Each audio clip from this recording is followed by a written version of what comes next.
नाम अध्यापक गणों, मैं अंकित शर्मा अपने YouTube चैनल फिजिक्स गुरु पर आपका हार्दिक स्वागत करता हूं। देखिए, टीजीटी केमिस्ट्री की क्लास है और मैं इसे फर्स्ट क्लास ही कहूँगा, ठीक है। और आपको अब से रेगुलर टीजीटी केमिस्ट्री और फिजिक्स दोनों की क्लासेस मिलेंगी और आपको नोट्स भी हैंड टू हैंड प्रोवाइड होते रहेंगे।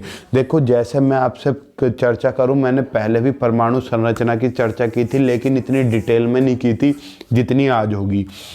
देखो, इस चीज के बारे में आप जानते हो, पदार्थ यौगिक से बनता है, यौगिक तत्व से, तत्व अणु से और अणु परमाणु से। तो इसमें मैं चर्चा नहीं करूंगा क्योंकि ये आगे एक एक करके पदार्थ यौगिक तत्व अणु आप एक एक करके आगे पढ़ोगे। देखो, पहला जो मॉडल आता है परमाणु के बारे में जिसने बताया था वो थे हमारे डाल्टन, ठीक। इन्होंने 1808 में दिया था। आपको तारीख याद रखने की कोई भी ज़रूरत नहीं है, पूछी नहीं जाती। ना डाल्टन परमाणु मॉडल पूछा जाता, कभी भी। बहुत कम पूछा गया तो पूछा गया, नहीं तो ये कभी भी पूछा नहीं जाएगा। ये फेल हो गया था। फेल क्यों हो गया था, पहले तो ये समझो इन्होंने बताया क्या था, फिर हम साथ साथ ये भी एक्सप्लेन करते चलेंगे फेल क्यों हुआ था। देखो, इसके अकॉर्डिंग परमाणु क्या है आपका, अविभाज्य।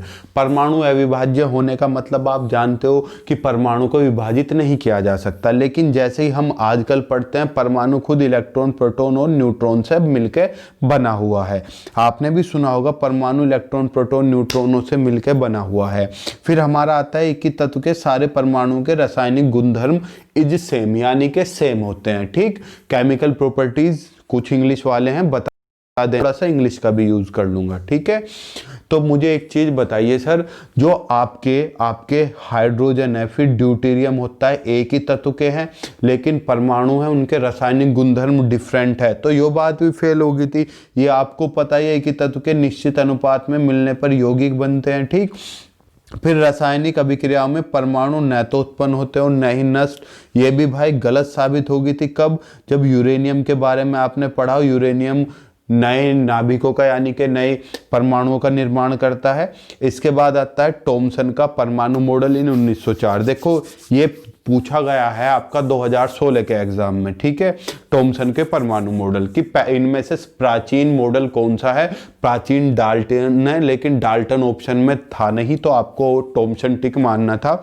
ये आप याद कैसे रख सकते हो, ईंट पर नाच से आप इसे याद रख सकते हो। टी इलेक्ट्रॉनों की खोज टॉमसन ने की थी, तो टॉमसन ही थे पहले।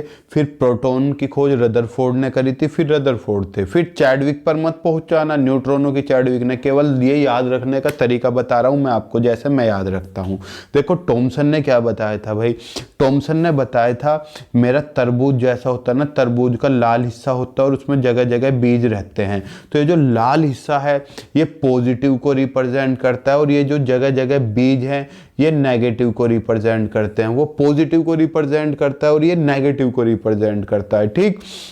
एटम ऐसा होता है, उसमें पॉजिटिव तो पूरी तरीके से फैला होता है और निगेटिव देखो ये बीज से बने हुए हैं, जगह जगह बीज की तरह, सीड्स की तरीके से होता है।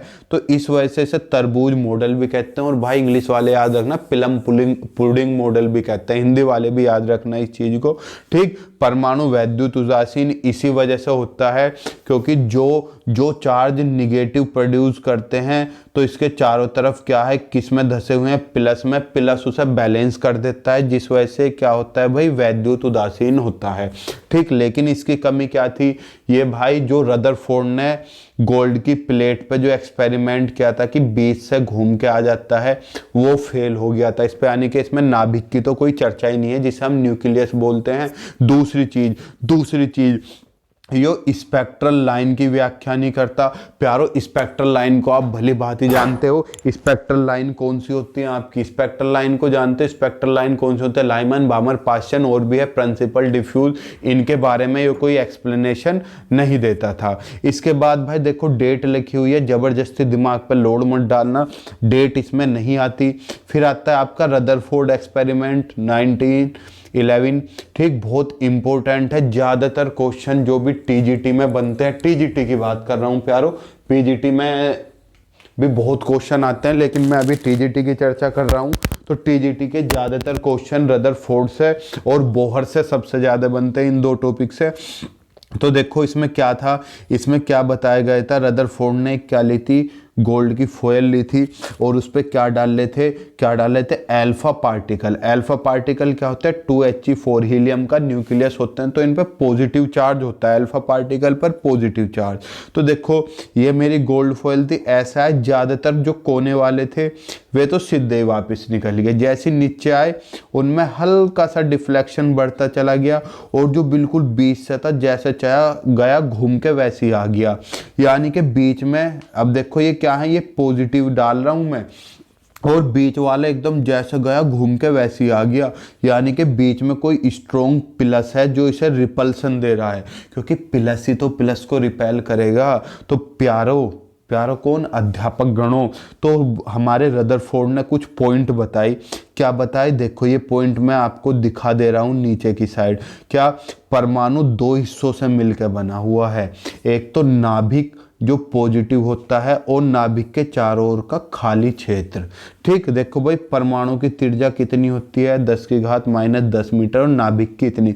को पहली क्लास में हमारी टेक्निकल मिस्टेक हो गई थी, जो नोट्स अपलोड किए थे उनमें भी यहाँ पर सेंटीमीटर लिखा हुआ है, उसे थोड़ा करेक्शन कर लेना। ठीक, तो ज़्यादातर हिस्सा खाली होता है ये रहा, और बीच में क्या होता है, एक नाभिक होता है। ये किसने बताया, हमारे रदरफोर्ड ने। ठीक, दूसरी चीज भाई, नाभिक क्या होता है, छोटा होता है, जाहिर सी बात है, तो पावर माइनस में है, तो ये छोटी वैल्यू है, देख के कंफ्यूज मत हो जाना। ठीक, इसके बाद उन्होंने जो पॉइंट बताए, पहली तो पॉइंट उन्होंने क्या बताया था भाई, ये रे दोनों पॉइंट। दूसरा पॉइंट में त्रिज्या बताई। तीसरे में क्या बताया भाई, न्यूक्लियाई में यानी कि न्यूक्लियस नाभिक में प्रोटॉन और न्यूट्रॉन रहते हैं, और इसके चारों तरफ कौन घूमते रहते हैं, इलेक्ट्रॉन्स। ये तो पता है, ये रहते मार्ग पर इलेक्ट्रॉन नाभिक की परिक्रमा करते हैं। और नेक्स्ट पॉइंट, इलेक्ट्रॉनों के चक्रण से उपकर अपकेंद्रीय बल अट्रैक्शन फोर्स को नगण्य कर देता है, इसलिए इलेक्ट्रॉन नाभिक में नहीं गिरता। मतलब अपकेंद्रीय मतलब भाई सेंट्रीफ्यूगल फोर्स कितना होता है, सेंट्रीपिटल का अपोजिट ही तो होता है। ठीक, कितना, mv²/r। भाई इस फोर्स की वजह से तो बॉडी घूमती है। अब ये प्लस है, ये क्या है, इलेक्ट्रॉन है, चारों तरफ चक्कर लगा रहा है, इलेक्ट्रॉन पे बाहर की तरफ सेंट्रीफ्यूगल फोर्स लगता है और अंदर की तरफ अट्रैक्शन लगता है, तो दोनों बैलेंस हो जाते हैं, जिस वजह से इलेक्ट्रॉन न्यूक्लियस में आके नहीं गिरता। ठीक, नेक्स्ट क्या है भाई, इसकी कमियां क्या है, ये नाभिक के स्थायित्व को एक्सप्लेन नहीं करते। Do not explain the stabilisation of nucleus according to Rutherford spectrum is सतत का मतलब क्या होता है भाई, कंटिन्यूअस। यानी कि स्पेक्ट्रम बिल्कुल सीधा चलता रहता है, किसके अनुसार, नाभिक के अनुसार, यानी कि एक कंटिन्यूअस मोशन में चलता है। लेकिन जब हमने देखा तो असतत आया। असतत का मतलब उसमें कहीं पर लाइन बन रही थी। ठीक है, कहीं पर लाइन बन रही थी। ठीक, योरा देखो लिखा भी हुआ है, दैट इज, अर्थात उसमें लाइन होती है। सतत का मतलब कंटिन्यूअस होता है, और असतत का मतलब डिसकंटिन्यूअस। कंटिन्यूअस मतलब लगातार चलना, डिसकंटिन्यूअस कहीं ब्रेक हो जाना। ठीक, फिर इसके बाद देखो बोहर का परमाणु मॉडल, संजीवनी बूटी है टीजीटी वालों के लिए। ठीक है, रदरफोर्ड और बोहर रट लो, कंठस्थ कर लो अच्छे से। देखो पहला क्या आता है, बोहर का परमाणु मॉडल आता है। बोहर का परमाणु मॉडल, इन्होंने 3 पॉइंट सीधे रदरफोर्ड वाले ऐसे के ऐसे ही छेप दिए। क्या, पहला क्या था पॉइंट, कि एक बीच में प्लस होता है जिसे नाभिक कहते हैं, और ज़्यादातर खाली क्षेत्र होता है। दूसरी बात त्रिज्या बताई, और तीसरी बात इन्होंने क्या बताया, नाभिक में प्रोटॉन और न्यूट्रॉन होते हैं, जिसके चारों तरफ इलेक्ट्रॉन्स रोटेशन करते रहते हैं। ठीक, फिर समस्या ये थी रदरफोर्ड में, उन्होंने ये नहीं बताया कि इलेक्ट्रॉन कहाँ घूमते हैं, सारे इलेक्ट्रॉन घूमते हैं, कौन घूमता है। तो बोहर ने इस कमी को भी दूर करा। इन्होंने बताया कि इलेक्ट्रॉन नाभिक के चारों ओर उन्हीं कक्षाओं में परिक्रमा करते हैं जिन कक्षाओं की ऊर्जा नियत होती है। नियत क्यों होती है, अगर नियत नहीं होगी भाई इलेक्ट्रॉन रोटेट करता हुआ नीचे आ जाएगा और न्यूक्लियस में गिर जाएगा। तो बोहर ने कहा उनमें ही घूमेंगे जिनकी एनर्जी यानी कि ऊर्जा क्या होगी, नियत यानी कि कांस्टेंट होगी। इसी कक्षा को क्या कहते हैं, सेल कहते हैं, सेल। और आपको पता ही नहीं क्या बोलते हैं, KLMN। आया कुछ याद, KLMN। ठीक, और इन कोषों में इन्हें क्या बोलते हैं, कोष बोलते हैं, सेल्स। सेल को हिंदी में कोशी तो बोलते हैं। कोशों में इलेक्ट्रॉनों की संख्या कितनी होती है भाई? 2n²। रट लो रट लो रट लो रट लो रट लो, ठीक है। अगर k की बात करें, k के लिए n बराबर 1, n के लिए 2, m के लिए 3 और n के लिए 4। रट लो इस चीज को। अगर n 1 है तो इसमें 2 इलेक्ट्रॉन, 2 है तो 8 इलेक्ट्रॉन, 2n²। 2 इंटू 2 का स्क्वायर करोगे तो 2 2 जा 4, 2 जा 8। 2 इंटू 3 का स्क्वायर करोगे, 2 इंटू 2 की पावर 3 तो कितना हो जाएगा? 9, 2 जा 18। तो भाई ये रहा 2 8 18 32। याद आया कुछ? के ऐसे लिखते थे इंटर क्लास में, के LMN 2 8 18 32। अब पता चला कहाँ से आता है ये, क्योंकि इसमें अधिकतम 2n² इलेक्ट्रॉन रह सकते हैं, अधिकतम इतने रह सकते हैं। और जो आपका k है इसके लिए n 1 होता है, l है इसके लिए 2 होता है, m के लिए 3 होता है और n के लिए 4 होता है। फिर इसके बाद देखो, इलेक्ट्रॉन उन्हीं ऑर्बिट की परिक्रमा करते हैं जहां पर उनका कोणीय संवेग h/π का पूर्ण गुणज, यानी कि electron revolves only in that orbit in which their angular momentum is the integral multiple of h/2π। यानी कि जो उनका एंगुलर मोमेंटम होता है वो h/2π का कंप्लीटली इंटीग्रल मल्टीपल होता है।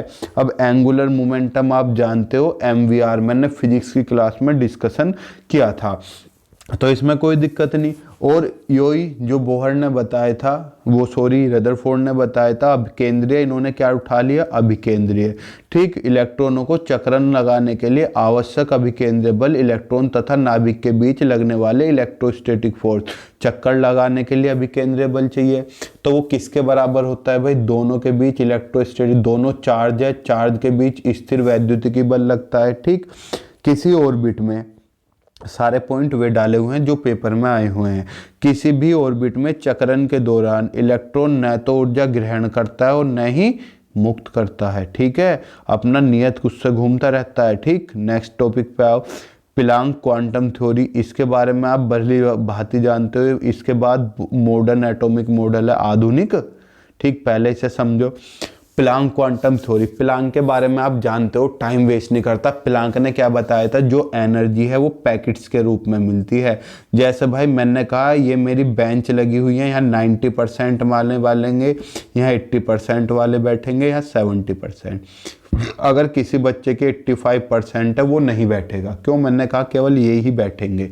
ठीक है, इसका मतलब एनर्जी किसकी फॉर्म में मिले? केवल 10 की फॉर्म में, 10 का मल्टीप्लायर ही मिल रही है। तो प्लांक ने यही बताया, एनर्जी पैकेट्स के रूप में चलती है। किसके रूप में? पैकेट्स के रूप में। और एक पैकेट को क्या कहते हैं? क्वांटा कहते हैं। और इस क्वांटा को क्या नाम दे दिया गया आगे जाके? फोटोन। और एक एक फोटोन की एनर्जी कितनी होती है? E बराबर h/न्यू। भली बात ही परिचित हो। ठीक, दूसरा प्लांक ने कहा था, और इन्होंने क्या किया? डी ब्रोगली ने हाइपोथेसिस दी और इन्होंने किसने? डेविसन जर्मन ने क्या किया? अपने एक्सपेरिमेंट में प्रूफ कर दिया। क्या? पहले ये माना जाता था कि जो वेव है वो पार्टिकल्स की फॉर्म में चलती है, छोटे छोटे छोटे छोटे पार्टिकल से मिलकर बनती है, यानी कि वेव नेचर जो है पार्टिकल नेचर भी रखता है। तो हमारे डी ब्रोगली ने एक हाइपोथेसिस यानी कि सजेशन दिया, भाई जब वेव पार्टिकल की तरीके से चलती है तो पार्टिकल वेव का नेचर रखना चाहिए।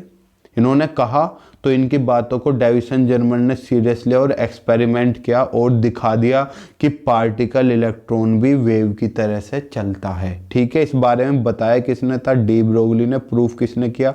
डेविसन जर्मन ने। देखो आप इसके बारे में जानते हो V=h/न्यू, इसके बारे में भी जानते हो V=ν/λ। ये तो हमने अभी बताया। ये कहाँ से आया भाई? आपने पढ़ा है क्या? Speed distance upon time. Wave के लिए स्पीड v मान ली, डिस्टेंस क्या होती है? वेवलेंथ, यानी कि लैम्डा क्या होता है? t। 1/t क्या होता है? फ्रीक्वेंसी। तो फ्रीक्वेंसी क्या है? न्यू। यही तो क्या मैंने अब न्यू की वैल्यू निकाल ली यहाँ से। न्यू की वैल्यू क्या होगी? न्यू बराबर v/λ। तो न्यू की जगह पर क्या रख दिया? v/λ। v/λ रख दिया। और अगर स्पीड ऑफ लाइट की बात करें तो v की जगह क्या आ जाएगा? c आ जाएगा। c आ जाएगा तो λ=h/mv और h p। हो गया सारा हमारा प्रूफ। अब ये पूछना λ=h/m एम वी कहाँ से आ गया भाई, ई बराबर क्या होता है एम सी स्क्वायर नहीं होता, तो यहाँ पर मैंने M C square equals to H C upon lambda रखा, सी से सी कट गया, तो M into C equals to H upon lambda. और ये क्या होता है भाई, पी नहीं होता क्या आपका linear momentum, M into V speed of light के लिए वी की जगह सी आ गया। तो यही तो किया है मैंने, और क्या क्या रॉकेट साइंस लगा दी मैंने इसमें, ठीक। इसके बाद है मॉडर्न एटॉमिक मॉडल या वेव एटॉमिक मॉडल, ठीक। मॉडर्न या वेव, नाम याद रखना बेटा, नाम बहुत पूछे जाते हैं।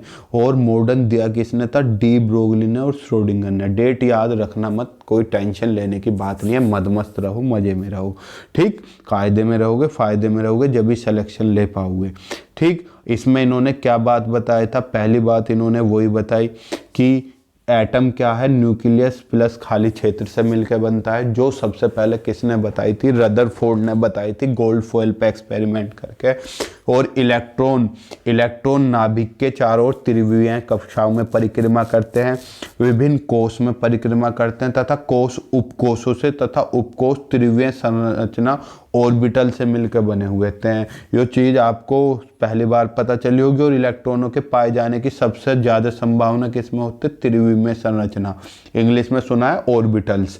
देखो अगर आपको याद हो, ये रही KLMN, ये क्या है, कोष सेल अभी पढ़ा, उपकोष SPDF, ऑर्बिटल यही जो खन्ने बनाते हो, S में ऐसे भर देते हो, P में 3 होते हैं, तो ये हैं ऑर्बिटल्स। तो ऑर्बिटल्स में तो इलेक्ट्रॉन घूमते हैं, तो इलेक्ट्रॉनों की सबसे ज़्यादा पाए जाने की संभावना कहाँ होती है प्यारो, ऑर्बिटल्स में होती है।